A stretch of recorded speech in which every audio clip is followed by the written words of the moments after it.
first in kind of a new series of events called Meet the Investor, where we're going to bring in,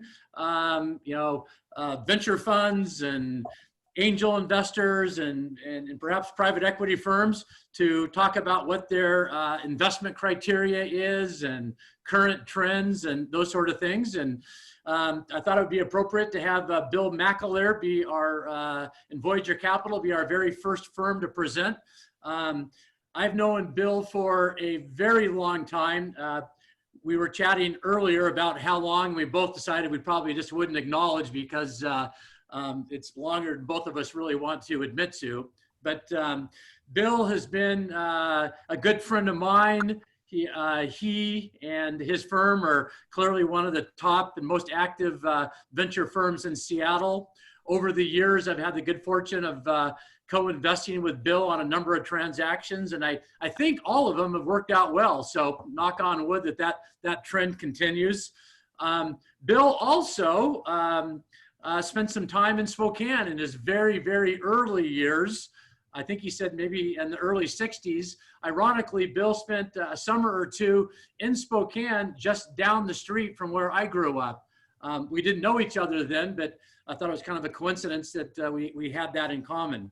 But with that, I think I'm just going to turn it over to you, Bill, and I know you're going to spend 10 minutes or so talking more about your background and Voyager and what sort of things you're looking at and investing in now. Then we'll turn it over to questions. I have a handful of questions to kind of to seed the discussion with, but I'm hopeful that everybody else on the call will also join in. And I think the way that we'll handle questions and answers is just if you've got a question, just go ahead and unmute yourself and feel free to ask Bill your question and just try to do so without stepping over anybody else. So with that, Bill, thanks for being our first firm up, and I'll turn it over to you. Great. Well, thanks. Thanks a lot. Everybody can hear me fine, hopefully. Thanks a lot, Tom. Really appreciate the opportunity to do this. And Spokane has a really warm spot in my heart. As Tom mentioned, I grew up actually in Pittsburgh, but I had relatives in Spokane. And of course, any excuse to get to Spokane in the summer and get away from Pittsburgh's humidity and smog was definitely something I was going to take advantage of. So I spent a lot of summers in Spokane. That led to me moving out to Seattle in the 70s to start my career. And I started at KPMG in their hospitality practice group. My undergrad major was hotel administration and MBA in finance, and headed west for opportunities, and was actually an executive with Westin Hotels after leaving KPMG. Then when Westin was being bought by at that point, the Japanese were buying everything instead of the Chinese today, left repositioned my career and spent about 7 years at a company called Aldus that invented desktop publishing, which grew from about 20 million when I was there to about 250 to 300 million in revenues over about a 5-year period, and it was a great run. We put the merger together with Adobe, and so then I stayed on with Adobe for a little while, ran the integration teams. Turned out to be a very successful acquisition for them and for us. Pulled my parachute and then started my own firm working with early stage companies, mostly in the Seattle area, but also in California, helping them largely get their strategy right. And then help them get to either raise venture capital in many cases or corporate transactions. And so we did a lot of work for about working with management to help them raise venture with firms like Oak and Norwest and pretty well known names. At that point, a lot of the activity we were doing was sort of pointing ourselves to trying to start a venture fund, which we started Voyager back in '97. So we've been in business for some 22, 23 years now. We're on our 5th fund. We have about 550 million under management in those 5 funds. And we've been really active in the Northwest, but also at one point we had a California office and a California strategy. But this fund, just as some background, we moved to invest everything in the Pacific Northwest. And we identified primary cities and secondary cities as part of our strategy. We invest in B2B tech companies, usually all first venture round. We like to work with the companies. We'll talk a little bit about how we differentiate, but we work with them in three areas: go to market, also how do we develop their teams, and also how do we get corporate partners introduced at the right time. We've made, I think, some 70 plus investments over the years. I've been on about 28 boards now, public, private. So I've had a lot of board experience, a lot of scars from doing that. And it's been really a lot of fun. But what we now do is we focus on the Pacific Northwest, three primary markets: Oregon, Washington, and British Columbia, Western Canada. We have venture partner in Vancouver, cited there. Her name is Meredith Powell. We have a partner in Portland, Diane Freeman, who some of you have met. She's done a number of our Spokane presentations along with me. And then we've got an office in Seattle, which is where we have the three other partners, including myself and James Newell, who's also been over to Spokane, and Eric Benson, who's also spoken, I think, at one of the Spokane investment conferences. So we also, as part of this strategy, identified a couple of what we call secondary markets, but we think they have a lot of promise. And that would include Spokane. We think Spokane, for a lot of reasons, is going to continue to be an attractive place for people to come and start companies. And so we are looking for opportunities in your region. Obviously, there's a lot of college students there. There's a lot of intellectual property, intellectual horsepower in that region. I think having the UW and WSU mentors now going is going to be quite good. A lot of the work that Coles in particular has done in getting innovation going, and also a lot of the efforts that Tom Ignite and other organizations are doing, I think, is creating a really great ecosystem there.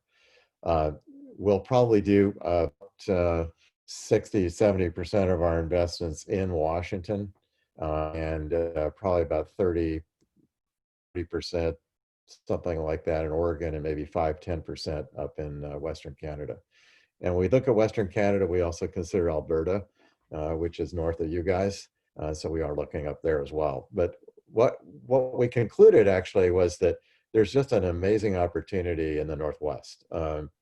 We had a California office for a number of years, and we decided as we started this fifth fund to move that partner headcount up to the Seattle market, where we felt we were underinvested, quite frankly.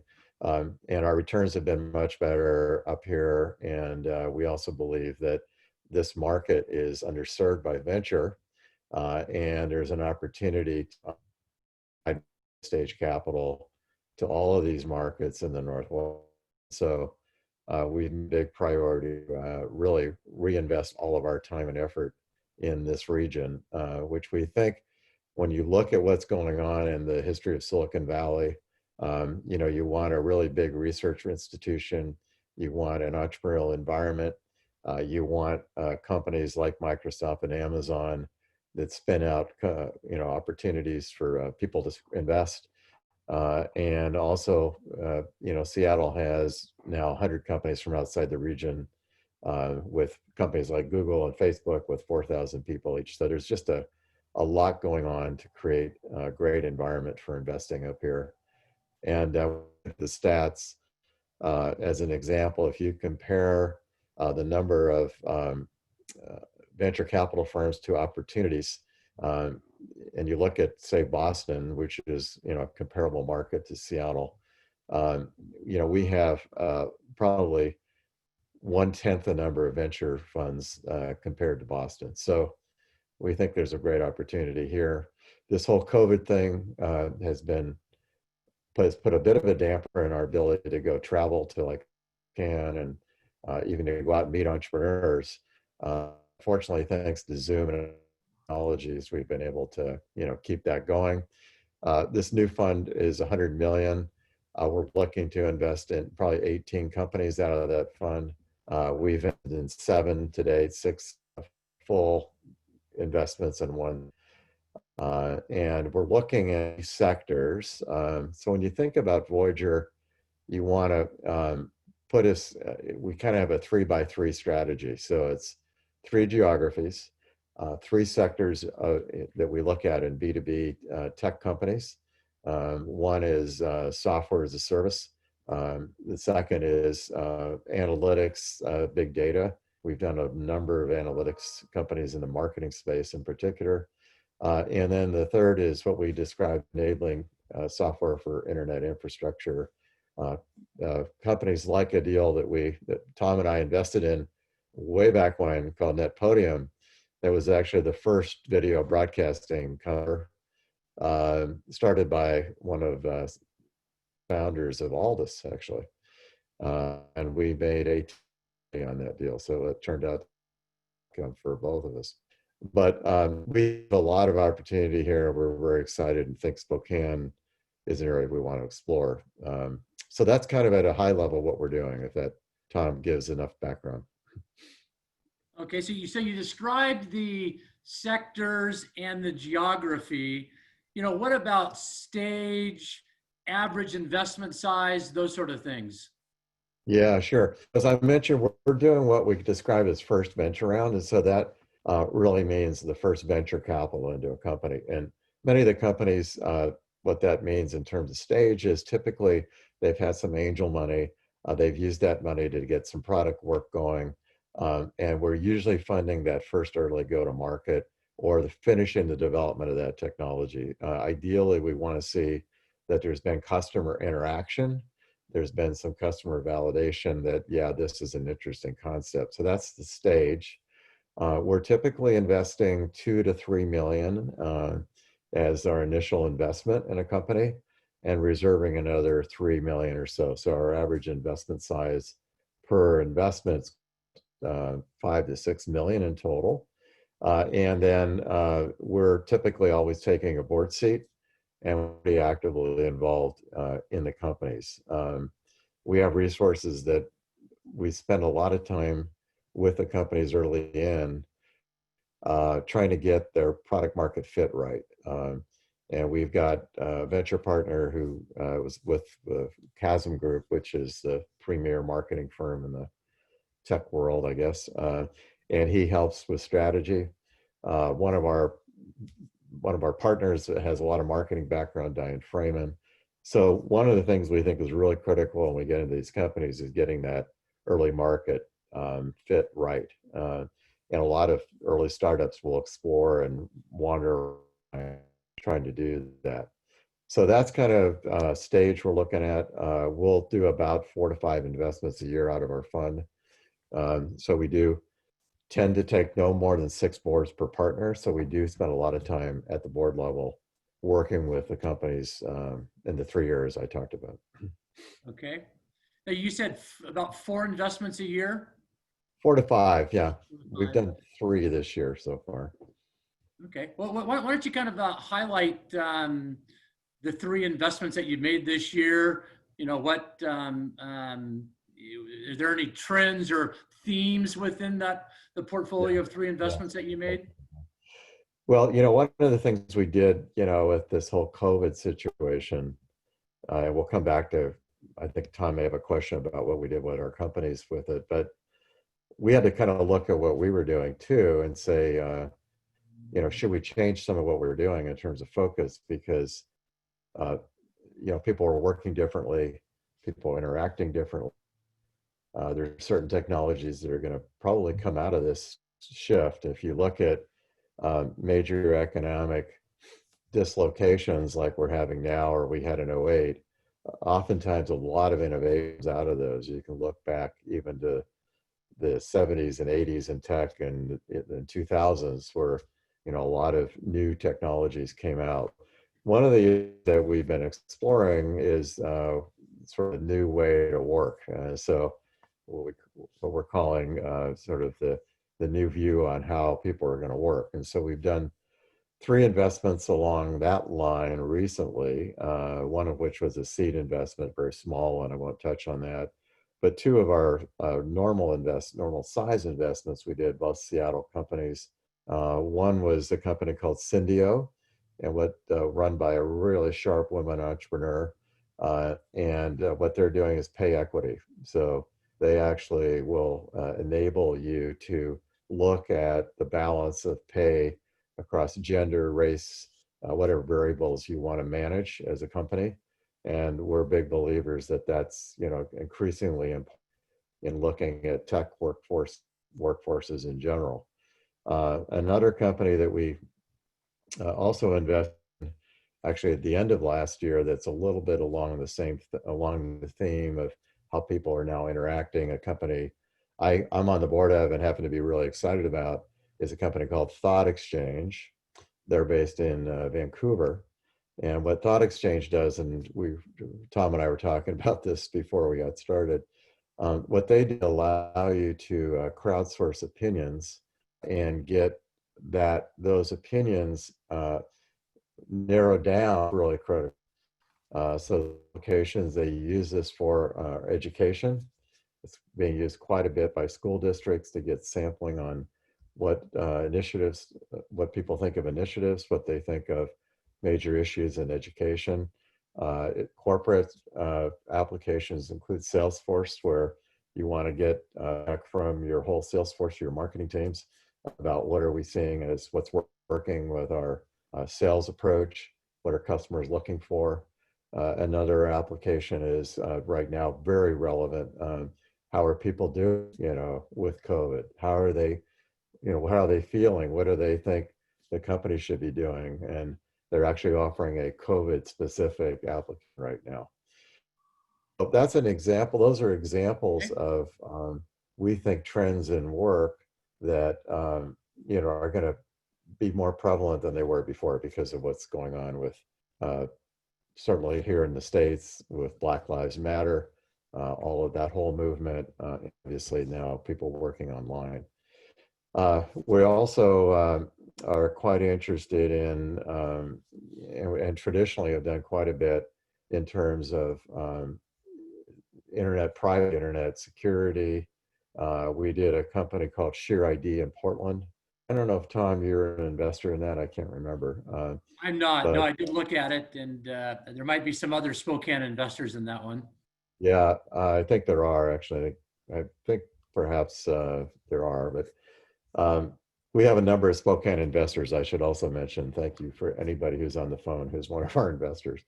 But this particular company basically enables a website to recognize who's coming in and representing themselves as, say, a veteran or a senior or an educator to get discounts. And so they do internet identity. And these guys are just exploding in the COVID world. We did another company that was really related to text messaging called Zipwhip in Seattle. They're on track to do 60 million in revenues, growing 50-60% year over year. And they're actually doing quite well in COVID because what's going on is everybody's now using text messaging as a new medium. It's a long answer, but I was trying to give some examples of. I might just pause there. I'm going to keep asking questions, but I also want to encourage if anybody from the group here has something that they want to ask Bill, just be sure to chime in. Yeah. Feel free to ask. Everyone's a little shy at first, but hearing none, I will continue on. But okay, so we talked about, kind of geography, sector, stage, dollars. But at the end of the day, what truly differentiates Voyager Capital from other sources of funding for an early stage company? Yeah, no, that's a good question. I think it's two things, Tom. I think one is we are hyper-focused on B2B. So some funds are doing business to consumer, some doing consumer, some are doing business to business, but I try to stay pretty focused and get really good at business to business companies in certain sectors. So that's one. I think the second is we spend a lot of time with our companies, and we do have a playbook that we use for go to market, as I mentioned earlier. We also have a playbook for what we call high performance teams, and we have a venture partner that helps with team development. We like to say that entrepreneurs, that start companies, we like to back entrepreneurs that have a low asshole factor, that are coachable. They have to be opinionated, but we want to see entrepreneurs that are coachable and can grow. And so that's a secondary. And the third is we have really deep connections with Amazon, Microsoft. We've co-invested with them. Amazon's bought one of our companies. We know all the BD people there, so that's the Seattle side. And then also in California. And so one of the things we try to do is bring corporate relationships into the companies as partners at the right time. Once you have a proven product, then you can start to see if you can get leverage through channels. And we try to do a lot of corporate introductions. And fortunately, we've had the goal of that many times is to eventually one of them could turn into an acquirer. And we've had a number of exits that have come that way. Most recently, a company here in Seattle, Yapta, that was doing travel price assurance. We introduced the acquire Coupa, a public company out of California, into that M&A process, and late in the game actually. And within a week, we had them visiting the company, and within 2 weeks, we had a term sheet. And that was a relationship we brought to the table as an example. Another company called Elemental down in Portland. They were looking at strategic partners to leverage their business. We introduced them to Amazon and Ericsson. Wound up the two of them started getting in a bidding war for the company. Amazon bought it. It's now the centerpiece for their online live on video. So we spent a lot of time with the companies, I think is the last point. So that's the third differentiator is we are pretty committed to the board work we do and helping these companies. So that's kind of how we try to be different. Yep. I would add, and as I counsel young companies as they pick their venture partners, to choose a firm that not only has a lot of domain expertise in whatever sector they're in, and then two, pick a firm who really has a lot of experience in the venture industry and has been investing in companies for a number of years, perhaps has been an entrepreneur, an operator, because this is not something you can really just learn from a textbook or just learn from 1 or 2 years on the job. And as I look at Voyager and you, Eric, and some of your other partners, have been doing this for a number of years and in this geography, and have it and know your domain well.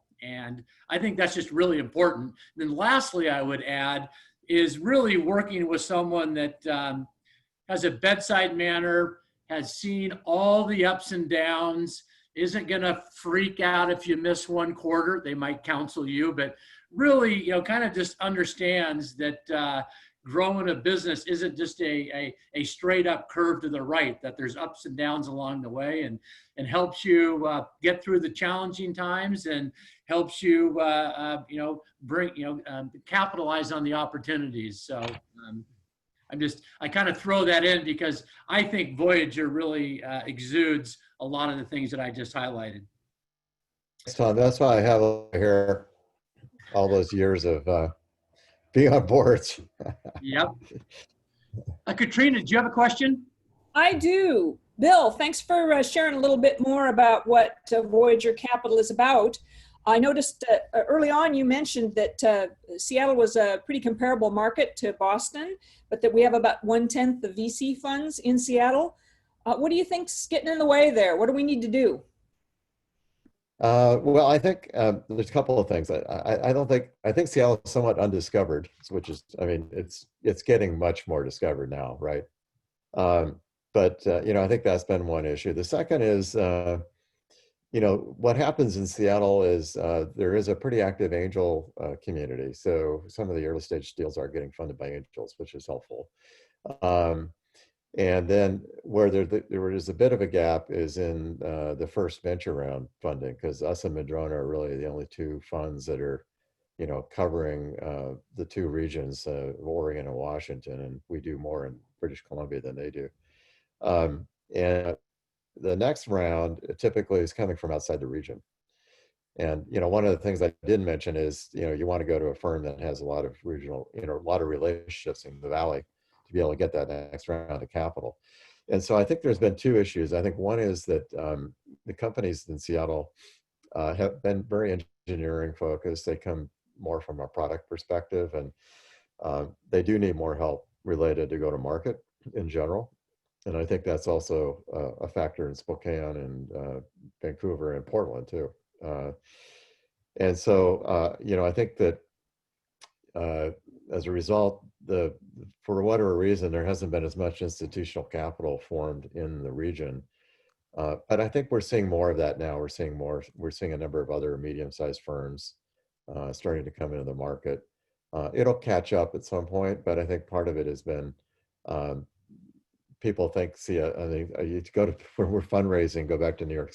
Some people think Seattle is close to Alaska, and they don't. I was in actually an investor meeting with an institutional investor in New York when we were pitching our fund, and one of the people goes, "Oh, is it in Seattle?" I was like, "Yeah." So, region also tends to pretty modest in terms of its marketing, in terms of hyping itself. And I think we suffer from underhyping ourselves compared to the other two markets as well. I have heard that we are a little too self-deprecating myself a few times, so that could very well be. I think it's the Scandinavian heritage here way back when, that everybody's a little more modest or something. I don't know what it is. But... Oh, yeah, sure. You betcha. Exactly. Thank you, Katrina. Steve Smith, did you have a question? I do. Outside of that question, living here in Spokane, I grew up on the west side in Seattle, and I've been back in Spokane now for a number of years. But I know how Seattle thinks of Spokane often is that we are the breadbasket, a bunch of farmers and hicks out here, and then they come over to Spokane and they say, "Oh my gosh, there's an actual city out here." So, the question I have is what 2, 3, 4 things makes you excited to work with someone, regardless of the company, whether it's a widget A or a widget B. They could be two separate, completely different companies or whatever. What 2 or 3 or 4 things makes you excited to work with someone versus, everyone else that comes out and sees you? Well, you mean someone or a company? Because someone or a company. I mean, what? And Tom, this might be also for you, but what gets you excited to say, "Oh my gosh, I've got to work with this company or this person. I don't care that I don't know, I don't understand their technology, or whether it's even a technology or not, but what gets you fired up to work with them?" Yeah. Okay. Great. Well, the venture thing, the classic venture debate is, do you bet on markets? Do you bet on people? And for me, what excited is that there's a big market opportunity, and the entrepreneur can articulate, but not only opportunity, but how they're going to take advantage of it, and how they think about a business model around that, or how they can actually get an early competitive advantage. But the soft part is more that, you want an entrepreneur, at least for me. I want an entrepreneur that understands people too, that understands not only, how a product works, but also how a customer is going to react, and also how to motivate and excite their employees, their team. So it's a combination of those factors. So when I look at an opportunity, for me, I kind of weight market and team about the same when I first go into the opportunity, but then as we sort of do more diligence, I start to weight the team probably more. I also would like to see an entrepreneur that realizes that they can't do it all themselves, that they really do need to have a team, and that they start surrounding themselves with people that are as smart as they can find. And a lot of entrepreneurs who've never started a company before, or maybe haven't worked in a bigger company before that. They don't necessarily understand what an A, but what I am looking for is that they can recognize what an A player could look like, and also that they can hire people that are also just passionate about what they're doing. So there's also a passion factor, which is excited and want to make a difference with what they're doing. So that's kind of what I look for. I don't know, Tom, you might want to add what you're looking at. It actually kind of leads to my next question, which I'll hold for a second, but obviously there's a lot of factors. And I think the way I kind of articulate it is, if I run across an entrepreneur or a new company, and I believe I can go to a cocktail party, for example, and describe it, and people will just get excited and go, wow, that really sounds revolutionary. I'm fascinated by it. Because sometimes, people always ask, Tom, what are you looking at? And I'll start droning on. And oftentimes within 15 or 20 seconds, I just get blank stares and people are running to get another drink or a chip or something. But if I can envision that conversation where people really get engaged, that's kind of the litmus test for me, which leads to my next question, because that kind of implies more of a gut reaction than a lot of analytics. So my question to you, Bill, is, you've been doing this for, I guess we're not going to say how long, but a long time. I think you said you've made over 70 investments. At the end of the day, when you're investing in these young companies at an early stage, actually, how much of it is really just kind of an art versus a science and your due diligence checklist in choosing which companies you're going to back? Yeah, I think it depends on the stage you're investing in, but certainly if you're investing in this first early stage, then there is a little bit of science to it, in that we look at 6 factors to evaluate the company, which would include management, the underlying technology, what the product's going to be, how they're going to get it to market, with the channels, business model. But at the end of the day, there's a gut feeling about, this could be an interesting market, and this entrepreneur knows how to go at it. I actually generally also like an entrepreneur that has kind of a business view of what they're doing, rather than a purely technical view of what they're doing. Yep. So that's kind of what I look for. I actually kind of have an anecdotal story along those lines about this cocktail table or party conversation, and it relates to a deal that you and I invested in, Bill. Bill and I were early investors in a company called TGIC. And their product line was called T9. And what T9 did was enable anybody with a mobile phone to send a text message without having to type the entire word, because it would know what the next letter was. And this is maybe 20 years ago, Bill. And I remember going to a group of people saying, hey, I just met this company that enables you to complete a word when you're texting. And I kind of remember at the point in time, first of all, people said, well, who's ever going to text anyway? And why would you really care if it finished the word? And that was actually kind of one of those instances where I really didn't get much of a reaction, and people kind of just drithered away when I mentioned it. But because of the adoption of text messaging in other parts of the country, and in the dialogue with Bill, went ahead and made the investment, and I'm glad we did. But well, that was a funny one, because one of my partners had that problem, and it took us a while to get him convinced, because he thought that voice recognition was going to trump text messaging. And my opinion was they totally coexist, because a lot of times you're not going to use voice message, or you're not going to use voice, which at voice is an area we're investing in, by the way, right now. The company in our new fund we just did out of the AI Institute here in Seattle. So we had a big debate internally trying to get the deal approved, and I was an angel investor in it, because I had that's right. Started Voyager. It turned out my neighbor was one of the executives with the company, and I had been in Europe that summer before, and everybody was using SMS. And so but not in the States yet, because the carriers hadn't standardized in a way that it was easy to use, as had the handset manufacturers weren't quite there. But I could see it in Europe, and everybody was using it. In fact, Europe always seems to lead a lot of trends, like even colors of cars. When I was in Europe 100 times, everybody's driving gray cars, and there were no gray cars in the US at that time. And now everybody drives gray cars here. And then it was blue, so everybody's driving blue cars in Europe. Anyhow, so that led me to feel like, yeah, there's something there. But I had a little bit of the same reaction you did from people. Yep. Well, that one turned out well. I think we invested in that, and it was only 18 or 24 months later, it was a short period of time, when AOL bought it for 500 million. Yeah, it was a good deal. Well, which kind of leads me to my next couple of a fun questions is, what has been your most successful exit?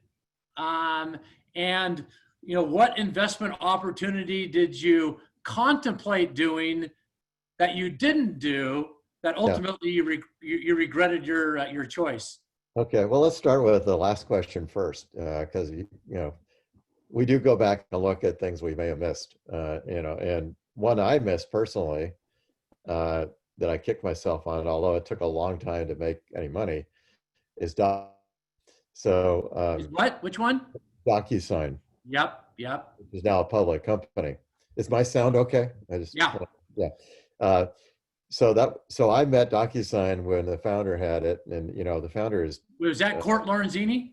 Yeah, and another guy, Matt Schultz, I met again, who ultimately ran one of our companies later, and Matt was brought in as sort of the hired CEO to figure out where they were going to wander in the wilderness, but they didn't have a really clear, defined market entry for the idea. And also at the time, Adobe, which I had a lot of insight into, was developing a similar product. So we passed on it just because we felt like they hadn't identified what their target segment was going to be. And we figured, well, Adobe, who had Acrobat at the time, it was a natural Adobe would just dominate that market.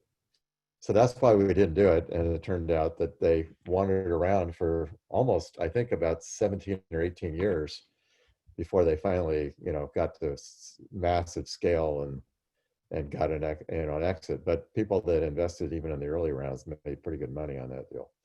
Now, the ones we have invested in, our early funds, we've touched on a few of them, but Quantum was one of our big ones, and that was based on our view that increasingly the internet, internet retailers were going to have to figure out how to better get to their customers. And that was the first of many investments, I think about 12 we've made in marketing analytics up the stack as the stack has developed.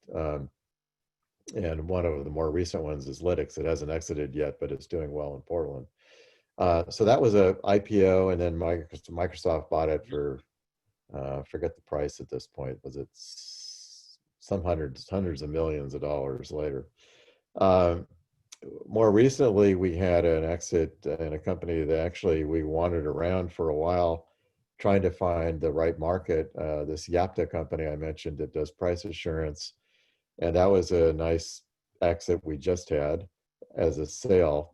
In fact, I would back up and say today, most companies are exiting from venture funds through sales. And IPOs are obviously, last year was a pretty good year for IPOs, but IPOs are usually less frequent exits. Another big exit we had was Elemental. This was one where we were betting on video becoming ubiquitous on devices. And at the time we made the bet, we thought it would be on a phone. We didn't anticipate that tablets would come into the market. And so what Elemental did is they have server technology, software that enables broadcasters to stream HD quality video down to any device.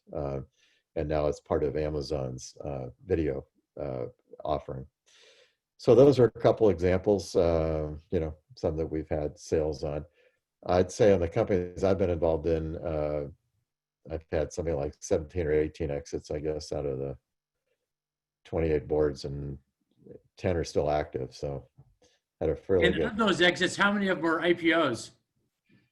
one. Well, actually, if I include all the boards I was on, it's actually four, because I Okay. was on three boards prior to Voyager that went IPO as well, that I But invested that's in. back in the good old days when IPOs were much more common. Yeah, more common. Although one of them turned out to be a billion-dollar company eventually as well. So Nice. Well, I missed both Aquantive and DocuSign too. So yeah, the other one we missed that I didn't look at that much was no, I was thinking Impinge. Impinge was one we looked at that took a long time to get a an exit, and there, there's one or two others. yeah, The ones that are the worst is the ones you didn't see and then they got an exit. yeah, yeah. Well, a wise old VC in Seattle once told me, and this is Woody House I'm referring to, when I was early in the business, he said, Tom, you just can't kiss all the girls. Yeah, So, a lot of them get away. or guys. Yeah. Or guys. Yeah. Thank you, Bill. Why don't we move on to kind of the current COVID-19 environment and, Yeah. have you or are you adjusting your investment strategy? And for those companies you're already invested in, how are you guiding them to navigate the current market conditions? Yeah, well, let's do I talked a little bit about investment themes and how we've changed them, so we may have covered part of that. Um, I think the thing that's hard, though, when you actually are working in investment compared to the normal way is, and we have not made an investment yet where we've talked to the entrepreneur only by Zoom or by phone. So the three deals we finished, we actually had met with the entrepreneurs before COVID at some point. But one of the things that's hard, I think you can get a feel for the concept of the idea and a little bit of feel for the person, but there's still about talking to them in person. So, now that we've got social distancing with 6 feet, we're having new ways of having coffee. We're having new ways of talking to the entrepreneurs. We're walking with them instead of maybe, sitting down in a conference room. So we have to change the way we're interacting on a deal, in addition to just like what we pick, which we talked about. It's also a question of how you do the diligence. And then how do you also meet some of the other team members, which is also quite different to do on Zoom. And I think those of you that are running companies are finding it challenging too, because you have the same issue on how do you recruit somebody and also how do you fire somebody. One of our companies, had to fire one of their executives by Zoom. That was the first one that I'd seen do it.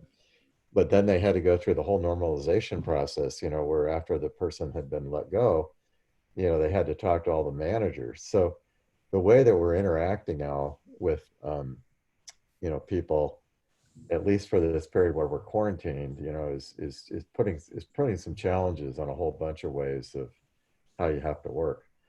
Now, what we did tell our companies, we had a 4-part plan, most of which is done now. We wanted to get, first of all, encourage them to get stabilized with what the employee expectations were. So as many of you have probably gone through, you had to set, where you're going to work, how are you going to work, who's going to be in the office, who's not going to be in the office, all that kind of stuff. You had to change your Monday meetings, you had to change the way you're interacting, all that kind of stuff. So we wanted them to first to get that down. Second, then, was really making sure that they understood what their revenue picture looked like. And so many of them did multiple scenarios. We were usually doing best case, middle case, and worst case. So we had a bound of the three. That took a bunch of time. And then the third was to make sure they had funding out through ideally the middle of 21 when we started, and now it's out to the end of 21, and that they were leveraging all their resources that they had. So a couple of our deals, a couple of our companies closed new fundings, either internal or outside. And then we encouraged all of the head lines of credit to pull the line of credit down, many of whom still haven't pulled down while they had it. Because we were also concerned, quite frankly, whether there's going to be a banking crisis. And I still have some concern around it because while banks seem to be well capitalized right now, I don't think we've seen the secondary effects of people missing rent payments and, real estate, all the things that are happening in certain sectors that could affect the banking market. So that was the other, is just let's get the cash in the door. And then the last was, once you get all that done, is there an opportunity to gain market share? Can you actually take this time, particularly if you have a unique solution or potential market leading position, to be well funded ideally, and use it as an opportunity to take more market share? So a company of our portfolio like Zipwhip, that is sort of one of the leaders in business texting, we've been pushing them to say, okay, let's figure out how we can, further tie up their market if we can, because they will have competitors that are not as well funded or not as well positioned that could fall by the wayside during this period.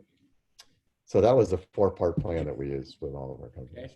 You said you had a couple of companies that actually closed financings during this time frame. Yeah. Were those fundings from other VC firms? And if so, how are they able to raise capital during this market environment? Well, most of them had started it before Okay. the lockdown. So what we encouraged them to do is to get it finished, Okay. which they did, because the diligence had occurred.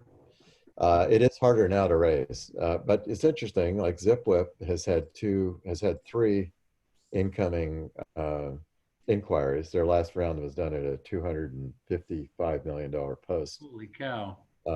So they're late stage firms, and they're interested in engaging because the company is, growing during a bad period. And we don't know how that's going to come out. Whether we're not intending to raise more money there because they're pretty well funded, but they are engaging. But I think what we're finding is VCs in general have shut down new deals. I'd say probably 70%. We're not, but I'd say, and I don't think other Seattle firms are necessarily, but I think in the Valley, a lot of them have just shut down new funding. Okay, we have a question from Pam Gallagher, and then I also want to remind everybody else we've only got Bill for another 10 minutes, so if you've got a question, please queue it up. But Pam, over to you.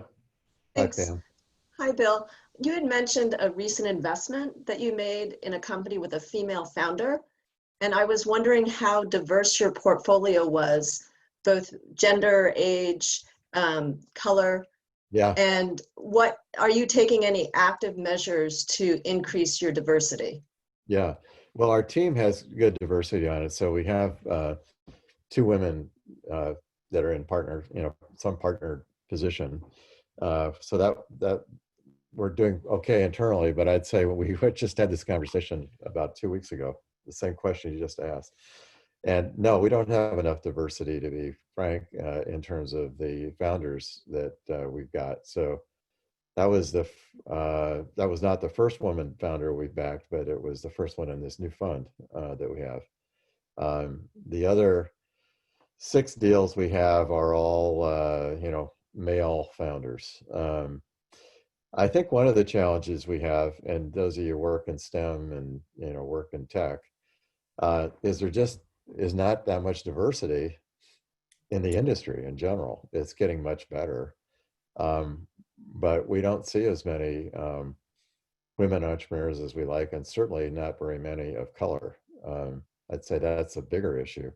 If you consider, depending how you define color, if you define to include Asian and Indian and Black, Afro-American founders, then we see more breadth. But certainly, if it's just Afro-American founders, just not a lot of Black founders in this region, and it kind of maps, unfortunately, to the population percentages here are not that high compared to, say, the Bay Area or the East Coast or somewhere.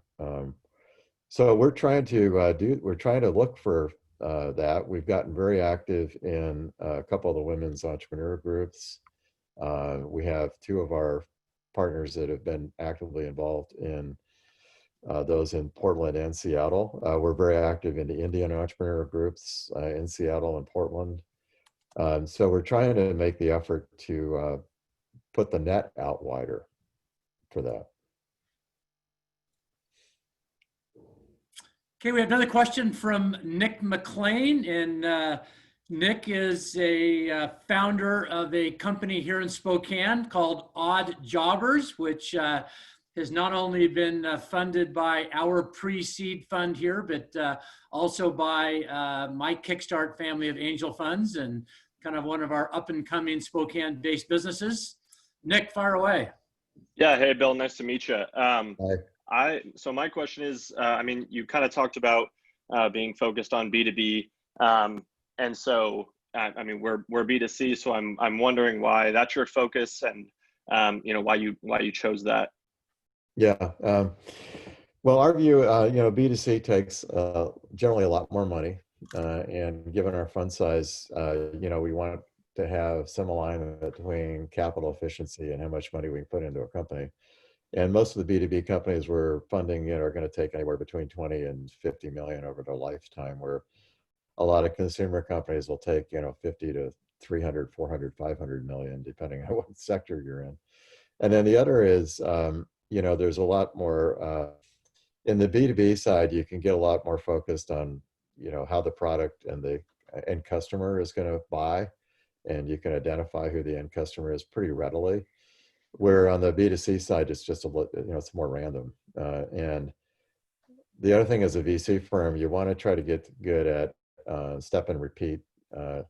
And so as we look at particular sectors and the relationships we can bring to the companies in those sectors, we want to be able to step and repeat the relationships. So that's probably the third factor that we look at. And that's harder to do on the consumer side. Right. Good clarification.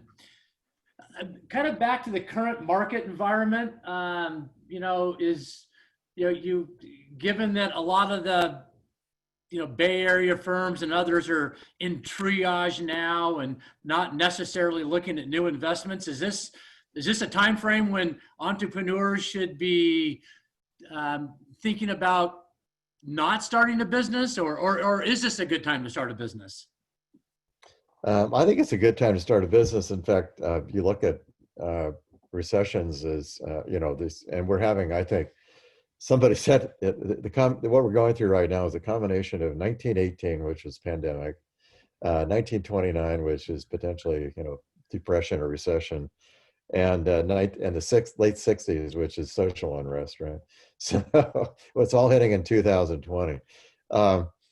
So, that's a daunting set of things to deal with. But it's creating it's going to create a whole bunch of new business models and new applications. And what we're using right now, I mean, I used to do invites and I'd dial in, and I was curse at it because I couldn't figure out how to find the phone number, the embedded link, the button, and we're live, and I think you're seeing a whole different way of working, and a whole lot of opportunities are going to come out. That's just an example. So I think it's a good time to start. Ideally, you want to probably get some angel money because there's not a lot of, there's a limited amount of early stage venture money floating around at the moment.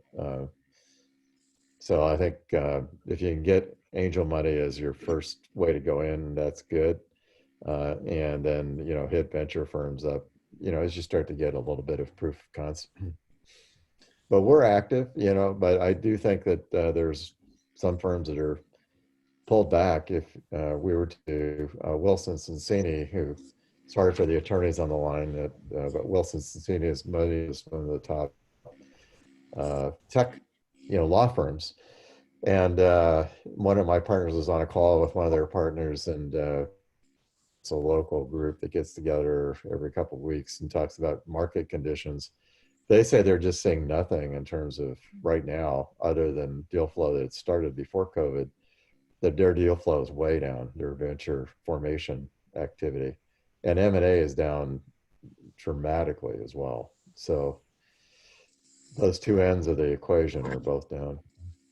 How do you think any paradigm shifts that come out of COVID-19 may impact a city like Spokane?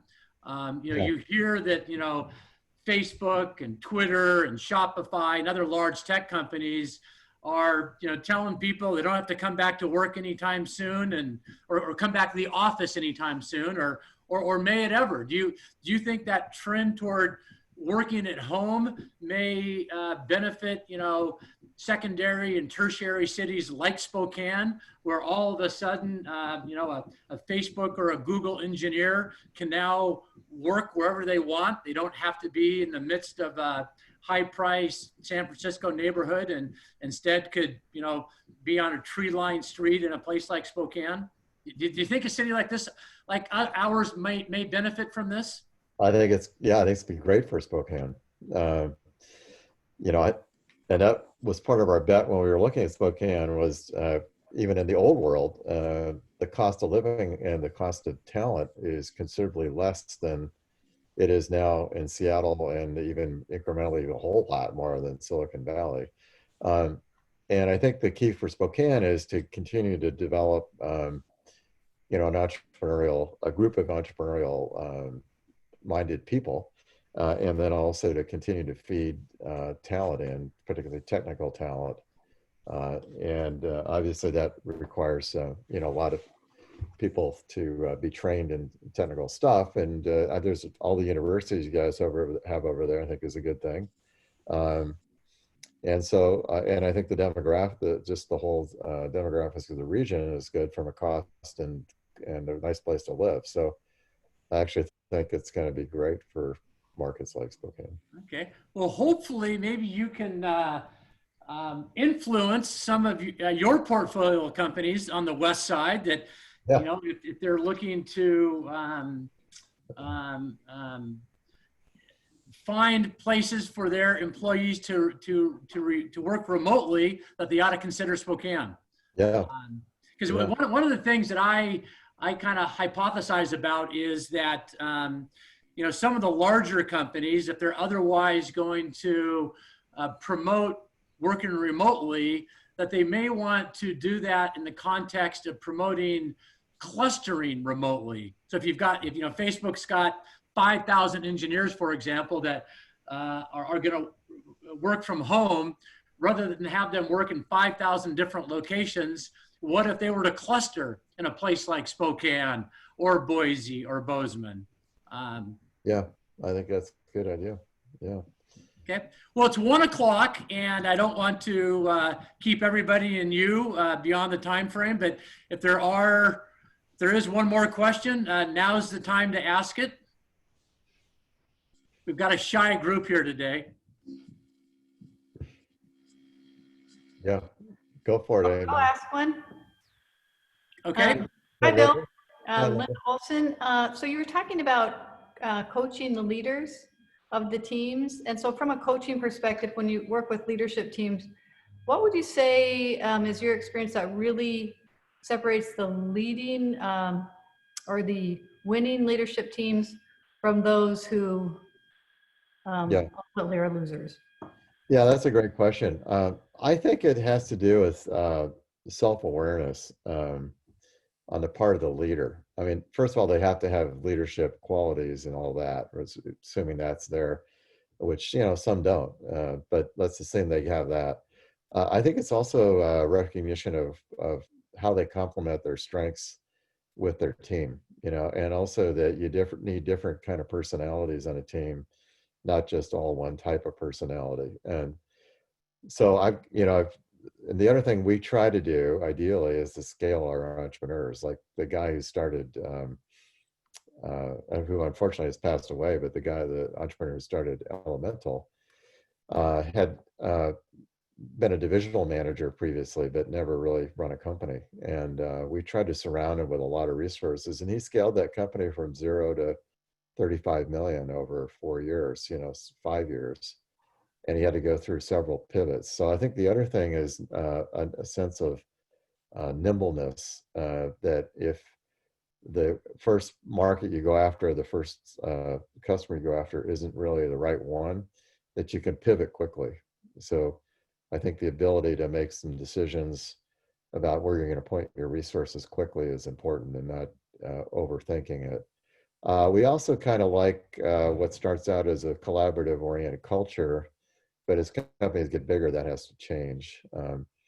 And, entrepreneurs that realize that when they used to have their hands in every element of the business, have to start to hire people to do that, and they have to let go. So what we do on this coaching thing, there's two elements that we have behind it. One is we call it the art of letting go, and the other is scaling myself and scaling my team. So it's sort of, how do I scale along with scaling a team? So those are the things we look at. Excellent. Yeah, thanks for the question. Yeah, thanks, Bill. Yeah, I think Well, we've Bill, met I think before. we'll conclude here, and Okay. I want to thank you very much for participating in this, Yeah, and really appreciate your interest in the Spokane area, and you've come over here a number of times, and looking forward to your next visit, and I'm confident that sometime in the near future you'll find one of the companies in our region to meet all your criteria. So. well, yeah, I'm looking forward to getting in a car, probably, driving over there, or when we get to the point where Alaska Airlines is flying, right, the right safety modes, everything. But I'd love to get back. We'd all like to get back over on behalf of the whole Voyager team, because as you know, we've had at least probably all four of our partners have been over at some point. And You so guys we have are. a strong commitment to Spokane, which we Yeah. appreciate. Yeah, so I wish everybody the best there. This has been a hard time, but we're going to get through it. And I think a lot of innovation is going to come out of it. And it's an opportunity to innovate and, take advantage of that. And it's hard to do it when you're trying to figure out whether you put your mask on every day or not. But I wish everybody all the best, and hope the market continues to develop too. Well, this too shall pass, like all previous crises. Yeah, it will. And thank you, Tom, for all your support and connections for over there. It's been great working with you too, and the Ignite group, the whole Ignite crew, including Cindy, who's I think's on here somewhere. Oh, she's on here. Good. Well, I want to thank everyone who joined us today, and also remind this is a series we're putting together. And next Tuesday on June 9th, we've got the Cascade Seed Fund out of Bend, Oregon. And then the Tuesday after that, we have the WRF Capital out of Seattle. And they actually recently closed on an investment in Spokane. So, oh, really? Cool. So we've got the two more coming up for the summer, and then we'll pick this up again in the fall. So thanks everybody, and enjoy the rest of your days. All right. Thanks, guys. Thank you.